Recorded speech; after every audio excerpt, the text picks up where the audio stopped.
जीवी प्रोटोजोआ। ठीक है, अब प्रोटोजोआ की खास बात क्या होती है, यहाँ पे देखो इनका आकार लगभग 200 माइक्रोम्यू के बराबर होता है। मिट्टी, मीठे पानी तथा समुद्र में पाए जाते हैं। कुछ अन्य सजीवों के शरीर में रहकर रोगों का कारण बनते हैं। ठीक है, दृश्य केंद्र की कोशिका वाले एक कोशिकीय सजीव होते हैं। आदि जीवी की कोशिका संरचना, संचलन के अंग, पोषण पद्धति में विविधता दिखाई देती है।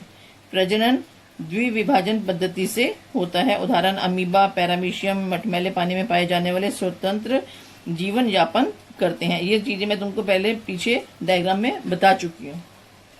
ठीक है, एंटअमीबा हिस्टोरिका। ठीक है, ये आम आने का कारण होता है, अपने को दस्तें वगैरह लगती हैं तो होता है ना, ये इसके कारण होता है।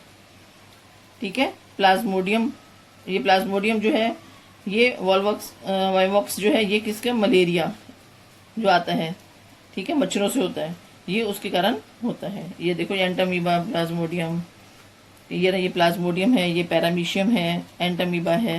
ये डायग्राम तुम देख रहे हो ना, यहाँ पे इस तरीके से दिखाई देगा।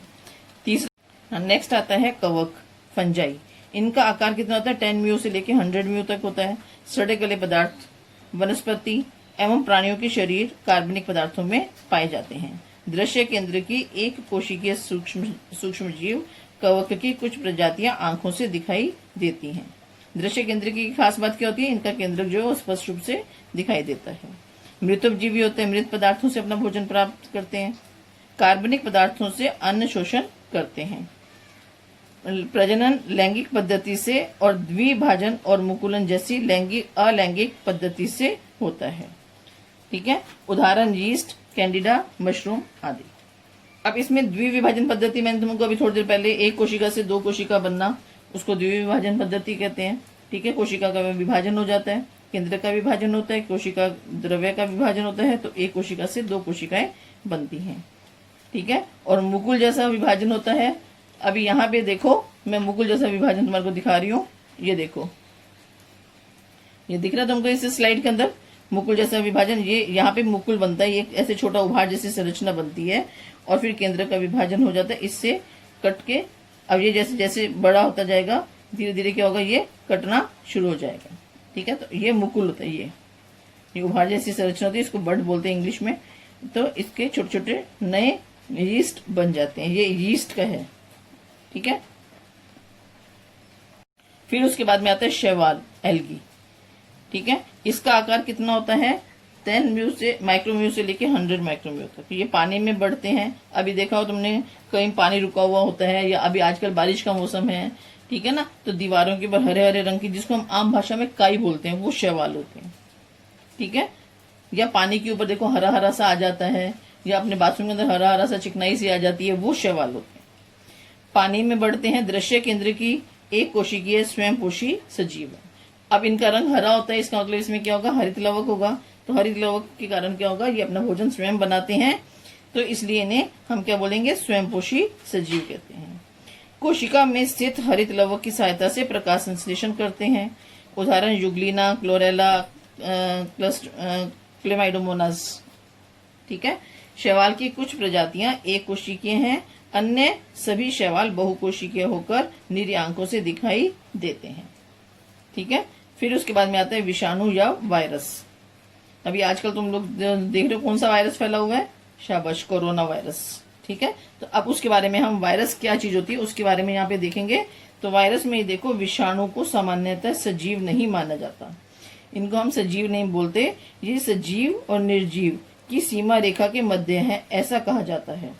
ठीक है, सीमा रेखा के मध्य क्या, सजीव और निर्जीव की सीमा रेखा के मध्य का मतलब क्या हो गया कि अगर ये सजीवों में जाते हैं तो सजीव जैसा व्यवहार करते हैं, और निर्जीवों में जाते हैं तो निर्जीव जैसा व्यवहार करते हैं। ठीक है, तो इसलिए ऐसा कहा जाता है, परंतु इनका अध्ययन सूक्ष्म जैविक विज्ञान में किया जाता है। विषाणु अति सूक्ष्म अर्थात जीवाणु की तुलना में लगभग 10 से 100 गुना छोटे होते हैं। वे केवल इलेक्ट्रॉन सूक्ष्मदर्शी से ही दिखाई देते हैं, हम इनको निरी आंखों से विषाणु को नहीं देख सकते।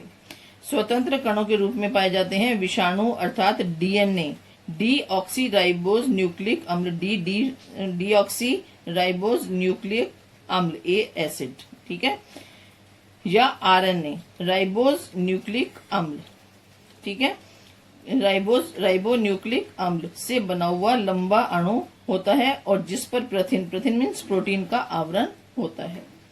वनस्पति और प्राणियों की जीवित कोशिकाओं में वे रह सकते हैं और उन कोशिकाओं की सहायता से विषाणु स्वयं के प्रथिन बनाते हैं, ठीक है, और स्वयं की असंख्य प्रतिकृतियां निर्माण करते हैं। एक विषाणु कोशिका से असंख्य प्रतिकृतियां उनकी बन जाती हैं। ये जिस भी सजीव कोशिका में जाते हैं वहां का प्रोटीन लेकर अपने खुद की प्रजनन करना शुरू कर देते हैं और बहुत सारी एक से असंख्य विषाणु बन जाते हैं, ठीक है।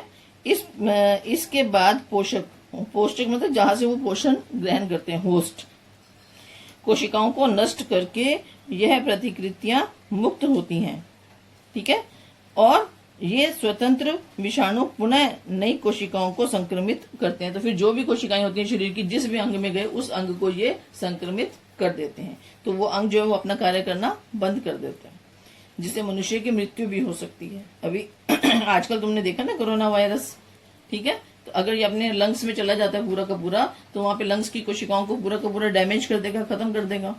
तो अब होगा क्या, उससे हम जो सांस लेते हैं, जो अपने शरीर में जो ऑक्सीजन जाती है, वो ऑक्सीजन पूरे शरीर को नहीं मिलेगी, ठीक है ना, तो सांस लेने में दिक्कत होगी, तो पूरे शरीर में नहीं मिलेगी ऑक्सीजन, तो धीरे धीरे कोशिकाएं नष्ट हो जाती हैं।